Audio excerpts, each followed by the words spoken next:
Assalamu alaikum. Here is the construction update for this week. The carpentry contractors completed majority of the doors and hardware. All of the drywall finishing is complete except for some areas that need touch-ups.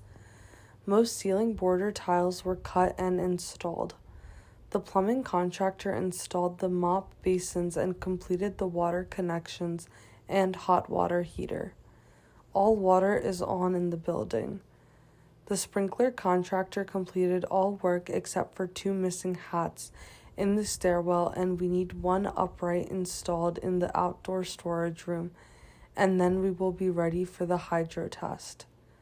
The electrical contractor completed the install of all the ceiling fans and emergency wall devices. The HVAC contractor started installing ceiling diffusers and installing the condensers outside for the basement units, and it's going to start up the rooftop units tomorrow. The House of Stone was here to install some of the seats in the bathrooms and also work on completing all the window sills. Another contractor installed the bathroom accessories and toilet partitions. Most of them are installed and will be completed within the next week. Please continue donating as much as you can and support the project.